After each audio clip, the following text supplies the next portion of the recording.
Cinema Gold Show. I'm your host, Larry Elise. Today we're diving into 13 box office bombs that are truly worth watching. But first, we'd like to thank our sponsor, Poddex, for sponsoring this episode. Check them out today at poddex.com and use the promo code Larry21 for 10% off your order. And before we get into the 13 box office bombs, we'd like to announce that we are hosting another giveaway. We are giving away a pair of Raycon earbuds. These earbuds truly sound amazing, and they're so small you can hardly tell they're in your ear. I've been using them since the day I bought them. In order to win, you have to collect several game pieces or secret words we announce during each episode on Wednesdays, and it will be for the next 5 episodes. And to start off easy, the first secret word is Matrix. And when you collect all 5, just send off an email with all 5 secret words to Larry at cinema-gold.com. The directions and email will be in the description. So let's get on with the show. Good movies aren't all created equal. While some benefit from great trailers and well-crafted marketing campaigns, other films suffer from a lack of promotion. Sometimes a good movie is released at the same time as bigger, much-awaited production that overshadows everything else in theaters. It's never a good idea to schedule a movie's opening against the latest entry in a hot franchise or the biggest stars and latest blockbusters.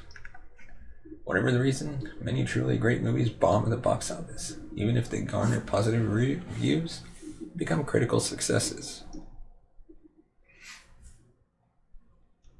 Those movies often end up being rediscovered after arriving on home video or streaming platforms and go on to become very popular with the very same audiences that snubbed them the first time around. These are some of the biggest box office bombs in the last few decades. If you haven't seen them, they're all definitely worth watching. Number 13, the BFG. You'd think a Steven Spielberg movie could never bomb in the box office, yet here we are. Spielberg's 2016 children's movie, The BFG, based on the classic novel of the same name, was meant to be a summer blockbuster, but failed to bring audiences into the theater, where it was overshadowed by Pixar's Finding Dory. While it's certainly not Spielberg's best movie, it's still a charming, whimsical film that's sure to entertain families on movie night. With the help of motion capture, Mark Rylance plays the big friendly giant who kidnapped 10-year-old Sophie from the London orphanage, where she lives after she spots him on his nightly stroll around the city. See, the BFG can't allow the girl to reveal the existence of giants to the rest of the world, so she has to come with him to giant country. The BFG's job is to spread good dreams to children, and Sophie starts helping him.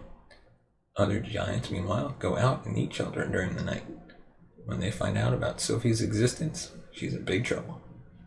The movie features some amazing animation and a stunning performance from newcomer Ruby Barnhill, which is unsurprising given Spielberg's talent for casting and directing children. Number 12, The Iron Giant. Another tale about a friendly giant makes it on this list. The Iron Giant, directed by Brad Bird in 1999, had a very disappointing performance at the box office, despite being a critical success. Brad Bird went on to direct classic children's movies such as The Incredibles and Ratatouille. The Iron Giant has all the charm and power you'd expect from a director like that. Thankfully, the movie went on to gather a cult following and made quite an impression in pop culture, with its character appearing in recent movies such as Ready Player One, Space Jam, and New Legacy. The story of the Iron Giant is set in 1957 and follows Hogarth, a 9-year-old kid living with a single mother, Annie, in Maine. After an unidentified object crashes in the forest near his home, Hogarth investigates and stumbles onto a 50-foot-tall robot who seems to be made by aliens. The giant, voiced by Vin Diesel, years before he melted everyone's hearts as Groot, is well-behaved and peaceful, and a quick friendship blossoms. However, his xenophobic government agent named Kent Mansley is also on the case and devotes himself to destroying the giant. Like all great children's movies, The Iron Giant is a parable with a memorable lesson about acceptance. Hogarth defends the giant, telling his metal friend he can do he can be whatever he chooses to be, even if others are convinced that he is nothing but a weapon. Next up, Treasure Planet. Treasure Planet, which was directed by Ron Clements and John Musker, came on the heels of Disney's Renaissance hits like Beauty and the Beast, Tarzan, and Lilo and Stitch. For Clements and Musker, who helmed The Little Mermaid, Aladdin, and Hercules, the idea for Treasure Planet had been percolating for a long time. It was a risky, out-of-the-box idea, and even though it was nominated for an Oscar, it was a flop at the box office. Treasure Planet is based on the classic novel Treasure Island by Robert Louis Stevenson, and it's essentially a remake of Disney's 1950 adaptation of the book. It follows the adventures of teenager Jim Hawkins, played by Joseph Gordon-Levitt, who dreamt of space pirates when he was a kid. Jim gets a mysterious orb after a pirate crash lands near his family's inn, which turns out to house a map to the fabled Treasure Planet, where a famous space pirate has been hiding his loot. Jim and his friend Dr. Delbert Doppler commission the ship to go and get the treasure, befriending a shifty cyborg cook called John Silver, played by Brian Murray, along the way. Treasure Planet uses a mix of hand-drawn animation and CGI, and the result is stunning, full of bold steampunk aesthetics and characters like swashbuckling aliens and robots that sail on 18th century style ships that shoot laser beams. It's a feast for the eyes with lots of humor and charm. Next up, Hocus Pocus. Directed by Kenny Ortega in 1993, Hocus Pocus didn't really make any waves where it was released. It was a flop at the box office and critics panned it. It didn't help that it was competing against the likes of Jurassic Park and Free Willy, and that it was released in the summer rather than the fall. However, through multiple showings on TV during the autumn season, as well as numerous home video releases, Hocus Pocus has become a Halloween classic and a fan favorite, spawning endless memes and themed parties. Hocus Pocus tells the story of three Sanderson sisters, Winifred, Mary, and Sarah, who were executed in Salem for being witches in 1683. That wasn't the end, though. The sisters vowed to come back to haunt the village once more. They just needed a virgin to light the black flame candle at their cottage. In 1993, the Sandersons made good on their promise, showing up in a very different Salem on Halloween night. Max Dennison is the one responsible for their return. Newly resettled from California, Max is skeptical about the Sanderson sisters and convinces her crush, Allison, to bring him to their cottage. Max's little sister, Danny, and Allison spend the rest of Halloween night trying to stop the evil sisters. Hocus Pocus is a fantasy coming-of-age adventure that's still a highly entertaining, family-friendly movie. Now we got Hugo. Hugo was director Martin Scorsese's first attempt at making a children's movie, as well as his first time playing around with 3D. Unfortunately, leaving behind the mean streets for a whimsical tale didn't work out too well for the famous director. Released in 2011, Hugo went up against the Twilight Saga's penultimate film, as well as The Muppets. Critics were impressed with Scorsese's foray into family-friendly territory, but Hugo was considered a major flop. Based on the 2007 novel The Invention of Hugo Cabret by Brian Selznick, Hugo follows its titular character, a young boy, living in a train station in Paris. After Hugo's dad passes away, Hugo lives with his uncle, who's in charge of maintaining the clocks around the station. When his uncle disappears, Hugo carries on his job in secret. He also keeps an old broken automaton that his dad used to have. Hugo attempts to fix it, stealing parts from a toy store inside the station. The toy store is owned by Georges Méliès, the real-life French filmmaker who is considered by many to be the father of special effects. The film also stars Chloe Grace Moretz, Helen McCrory, Sacha Baron Cohen, and is a love letter to cinema and its beginnings, with much of the second act centered around the father of special effects. Scorsese's use of 3D is restrained and clever and has a lot of fun with the technology, making for as beautiful a film as you'd expect from such a talented, prolific director. Then we have Peter Pan. Directed by P.J. Hogan in 2003, this adaptation of the classic novel was somewhat of an oddity on Hogan's resume. He previously directed the comedies Muriel's Wedding and My Best Friend's Wedding. Its critical response was positive, with many critics noting how faithful it was to the original book, but it couldn't make a place for itself in that holiday season crop of films, which included Lord of the Rings, Return of the King, and Cheaper by the Dozen. This version of Peter Pan doesn't shy away from the complicated feelings that come with getting older, which is maybe why it made fans of the novel so happy. Like Captain Hook says, growing up is a nasty business. Australian Jeremy Sumpter takes on the title role, while newcomer Rachel Hurd Wood turns in a stunning performance as Wendy. The sexual tension between the two is sweet and natural, even if it's masked by the roles as the Lost Boys' surrogate mother and father.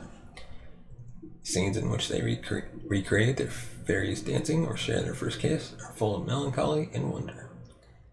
Jason Isaacs plays the dual role of Mr. Darling and Captain Hook, and French actress Ludivine Sagnier takes on the part of the cute but annoying fairy Tinkerbell.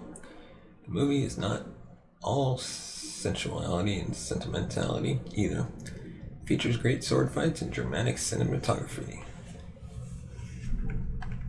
Then we have Kiss Kiss Bang Bang. If Die Hard is a Christmas movie, then crime comedy Kiss Kiss Bang Bang should be one too. The directorial debut of screenwriter Shane Black, the film stars Robert Downey Jr. as Harry Lockhart, a New York City burglar who stumbles into an audition as he flees the scene of a failed heist. His remorse is mistaken for method acting by the casting director, and he's sent to Los Angeles to be tutored by real-life detective Gary Perry, played by Val Kilmer. There, Harry runs into his childhood crush, Harmony, at a party and lies to her about being a private detective. A series of unfortunate and sometimes wacky events unfold from there. Shane Black is known for writing funny, smart-ass films like Lethal Weapon and The Long Kiss Goodnight. Kiss Kiss Bang Bang is no exception. It didn't perform well in theaters, barely managing to make back its budget. It was a major flop, though. In any case, the film marked Downey Jr.'s return to Hollywood and led to his casting in his most well-known role, Iron Man, and features great performances by both him and Kilmer. And now, Blade Runner. Directed by Ridley Scott in 1982, Blade Runner is a neo-noir cyberpunk movie that, much like Scott's Alien, redefined the sci-fi genre. Blade Runner is based on Philip K. Dick's 1968 novel, Do Androids Dream of Electric Sheep, and is set in Los Angeles, where a corporation called Tyrell is making bioengineered robots called replicants to work as slave labor. Cops known as Blade Runners hunt down and retire runaway replicants. One such cop is Rick Deckard, played by Harrison Ford, who is looking for a group of replicants led by Roy Batty. Blade Runner also stars Sean Young as a beautiful replicant named Rachel, who's Deckard's love interest. The film's box office performance was affected by other major fantasy and science fiction movies coming out around the same time. Competing titles include Star Trek II, The Wrath of Khan, Conan the Barbarian, and E.T. the Extraterrestrial. It also happened to be a polarizing movie for critics. While some loved it, others were critical. Nevertheless, Blade Runner gathered an impressive cult following and is now considered a masterpiece of science fiction. Its moody atmosphere and urban neon light jungle set the standard for what cyberpunk films will look like going forward. And now, next up, The Big Lebowski. While it wasn't a total flop, The Big Lebowski was certainly a commercial disappointment and wasn't well liked by critics. Directed by Joel and Ethan Coen, who had just won an Oscar for writing Fargo, Big Lebowski was released at great hype. It didn't get any reward nominations, but it remains one of the Coen brothers' most quotable movies. That's just your opinion, man. In a classic plot of mistaken identity, Jeffrey the Dude Lebowski is attacked by debt collectors who are looking for millionaire Jeffrey the Big Lebowski's wife. When the dude refuses to cooperate, the thugs pee on his favorite rug. The dude is a deadbeat, unemployed. His days consist of sipping White Russians and bowling with his pals Walter Sobchak and Donnie. I'm not even going to try to say his last name. Played by John Goodman and Steve Buscemi. When he confronts the Big Lebowski, the dude ends up hired to search for Bunny, Lebowski's kidnapped wife. The film also stars Julianne Moore and Philip Seymour Hoffman. It features all of the Coen brothers' signatures: witty dialogue, ridiculous plot devices, great political and social commentary. Then next up, Heathers. Heathers was intended to be a high school comedy, and while it's very funny, it's probably better described as a cynical B-level horror film. Directed by Michael Lehman in 1988, the film did not please everyone, and critics were quick to put it down as cruel, nasty, and morbid. To say it flopped at the box office would be an understatement. Nevertheless, Heathers went on to make a name for itself on video and has a lasting legacy thanks to its subversive, satirical premise. Then we have The Shawshank Redemption, probably one of the most cult classic films of all time.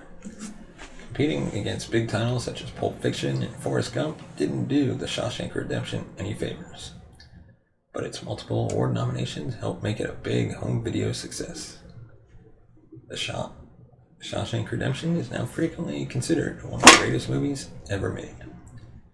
Directed by Frank Darabont, The Shawshank Redemption is a prison drama adapted from Stephen King's 1982 novella Rita Hayworth and Shawshank Redemption. Set in 1947 at Maine's Shawshank State Prison, the film follows banker Andy Dufresne, who's wrongfully imprisoned for the murder of his wife and her lover. He befriends fellow lifer Red, who is the prison's fixer and smuggler, and makes a name for himself by helping the guards with their taxes and other financial matters. Both Tim Robbins and Morgan Freeman deliver strong performances. The film is less about prison and its hardships than it is about friendships, humanity, and hope. And at number 2, we have Matilda. Another Roald Dahl adaptation. Matilda had a rough time at the box office. That may be because it came out just after Independence Day. Directed by Danny DeVito and released in 1996, Matilda is a delightful movie that can be a bit too dark for young viewers, but it's perfect for older kids and their parents. Matilda doesn't take itself too seriously and goes to great lengths to feature ridiculous villains, slapstick adjacent action, and moral lessons that never feel too sentimental. Matilda follows its hero, a smart 6-year-old girl played by the brilliant Mara Wilson, who is badly neglected by her capitalist family. Her dad, Harry Wormwood, played by Danny DeVito, is a crooked car salesman. Her mom is a narcissistic bingo addict. Her older brother, Michael, is a bully. Things change when Matilda discovers that she has telekinetic powers that match her frustration, as well as she heads to school at Cruncham Hall, which is run by tyrannical Agatha Trunchbull. Matilda is a wonderful, funny movie that honors its source material. This really does feel like Dahl's work brought to life. And finally, we have at number 1, Scott Pilgrim vs. the World. It's hard to imagine that cult movie Scott Pilgrim vs. the World was a commercial failure, especially since comic book movies are all the rage now. Based on Brian Lee O'Malley's series of graphic novels and directed by Edgar Wright, Scott Pilgrim vs. the World came out in 2010, failed to generate enough enthusiasm to make it a hit. Nevertheless, it was a critical success, gathering numerous award nominations and becoming what is now considered a classic movie with a cult following. Michael Cera stars as the eponymous Scott Pilgrim, an awkward young man who falls for manic pixie dream girl Ramona Flowers. There's a twist though. If Scott wants to date the girl of his dreams, he has to defeat all 7 of her evil exes first. Scott Pilgrim vs. the World has a star-studded cast that includes Chris Evans, Anna Kendrick, Brie Larson, Aubrey Plaza, and more. The movie is visually breathtaking borrowing many elements from its source material, making a unique genre-bending film. And that is our list of the 13 box office bombs that are truly worth watching. Let us know in the comment section below. Did we miss any that should have been included? Are there some on our list that you disagree with? Let us know. As always, please hit that like and subscribe button. And please do consider supporting the show, buying us a coffee at buymeacoffee.com/cinemagold. Your support, whether it's $1, $2, or more, can help the show grow. We can upgrade our equipment, bring in new hosts, bring in guests, film from live location events like CinemaCon in the future. But as always, thank you for watching and listening. And as always, you can find us on Facebook, Twitter, Instagram, right here at the top. And we thank you for watching and listening, and we'll see you next time.